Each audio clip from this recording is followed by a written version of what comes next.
decisões relativas ao Banco Master. E a sensação cada vez mais evidente é de que a gente vai ser surpreendido. Não é nem surpreendido.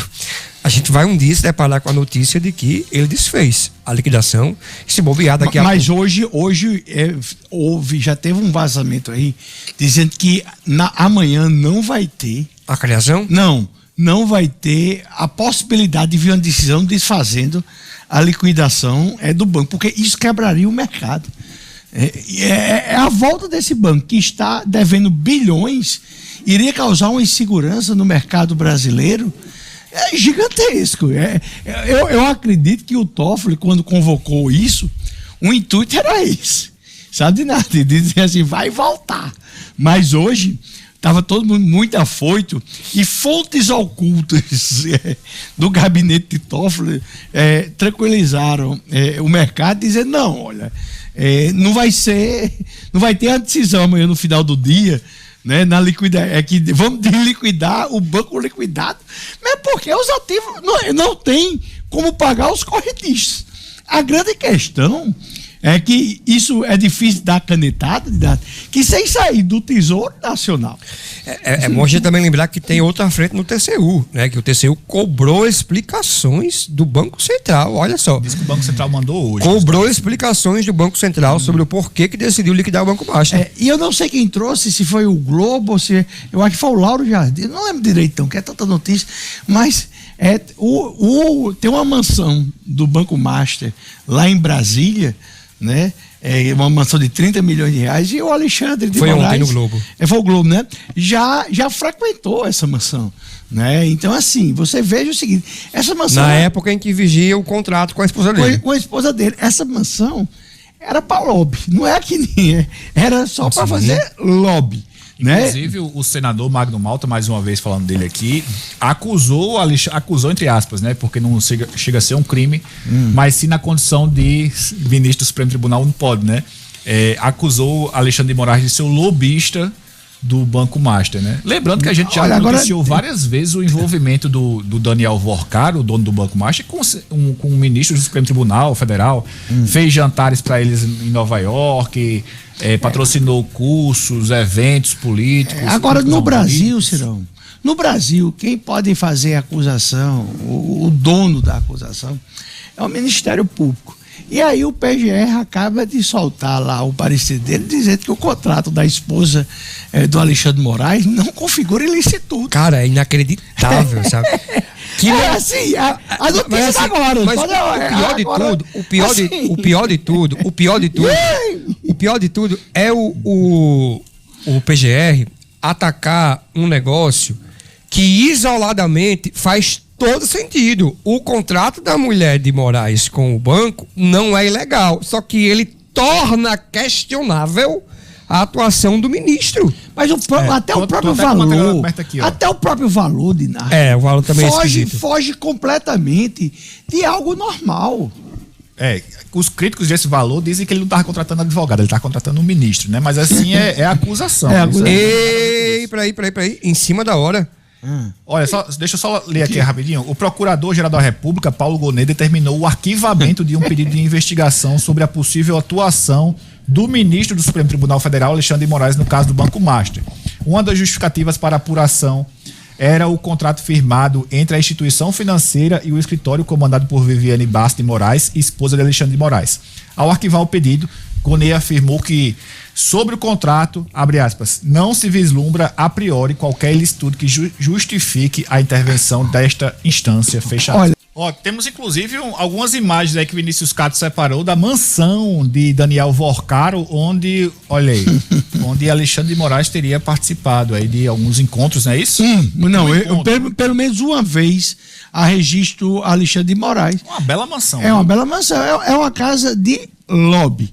Funciona, todas as grandes empresas, bancos, eles têm isso para receber, né?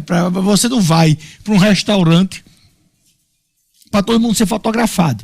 Você tem cada um tem essa casa, você contrata um buffet que é acostumado a fazer para esse povo, o jeito com discrição, tudo. Não se bate fotos no encontro como esse, né? Mas é um registro que Alexandre de Moraes foi pelo menos uma vez por uma casa, e aí pro cara que tinha contratado a esposa dele. Sim.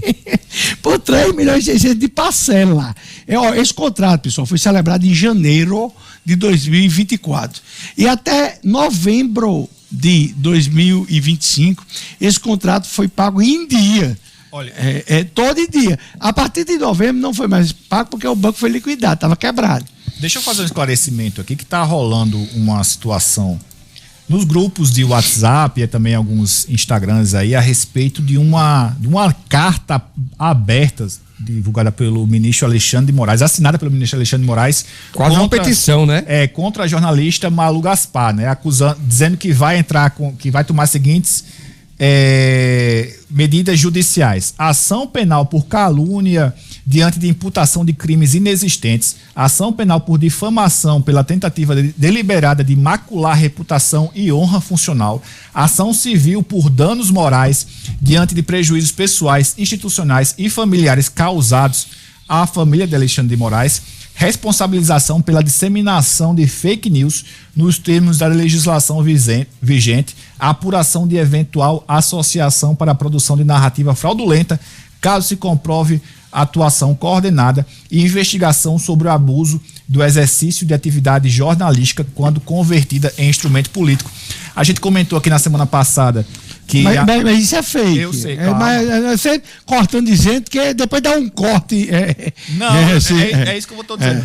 Tá circulando esse texto, pessoal, mas esse texto aqui é fake. A gente até comentou na semana passada que a Malu Gaspar ela deve ter mais elementos de prova que a subsidiem caso eventualmente seja incluída até no inquérito das fake news ou que Alexandre de Moraes faça alguma ação contra ela.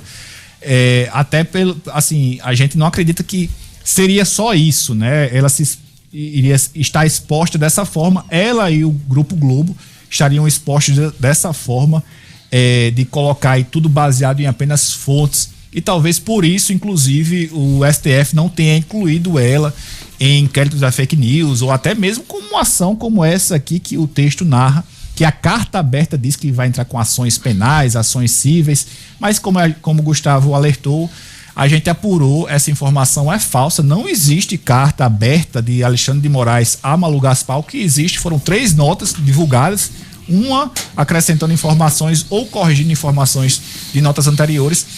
Mas, assim, ainda dentro desse assunto, Gustavo, você comentou com relação aos bancões, né? Itaú e outros bancos que estariam plenamente interessados nessa situação de Moraes. Diga uma coisa, você não acha que há um pouco até o risco de ter o dedo deles nessa divulgação, não? Porque a gente, olha só, a gente vê essas... a gente sabe que, assim, aparentemente, estava vendo essa pressão, os bancões, eu já vi algumas pessoas falando a respeito disso, foram atrás da imprensa para vazar essa informação e aí cumpriu o que queriam, né? Que Moraes suspendesse essa pressão. A pressão aparentemente foi suspensa, mas assim, com relação a impeachment, a sanções, a afastamento... Mas para mim tá claro que vai haver mais outra ação nesse as sentido. Fontes da Malu são os investigadores. Eu acho que veio do Banco Central. São os investigadores. Eu acho que veio do Banco Central. E a PF? Não teriam nada a ver com os bancos, os grandes bancos. Aí o chefe lá do Banco Itaú, né, faz o contato com a pessoal da Globo. Porque você se conversa, mas assim, isso aí, olha, nada disso existiria se tivesse Itaú, Bradesco, Santander batendo na porta da Globo, dizendo, olha, vamos fazer uma notícia negativa contra o Moraes, vamos fazer. Mas se não tivesse, não teria, cada que faz contra o outro. Você veja, a notícia do contrato, quem foi que o contrato estava onde? No telefone de Vorcaro. Quem foi que apreendeu o telefone? A PF.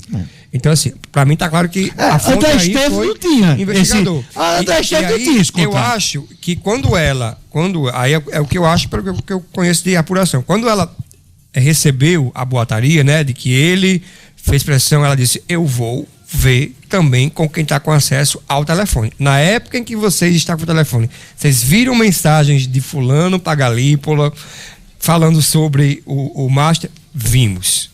Tinha. E aí, Pronto, é isso aí. Então, que tem a pressão dos bancões, obviamente que tem, eles estão... Mas o que a gente tem que ver é que o Moraes também saiu nesse final de semana, que ele teve um dia que deu 6 ligações para o Galípolo. No Estadão. No Estadão. Então, assim, ele ligou 6 vezes para quê? Pro Galípolo, para falar do Banco Macho. Então, tem toda essa situação e isso é muito fácil de se investigar. O problema é que quem é que vai investigar?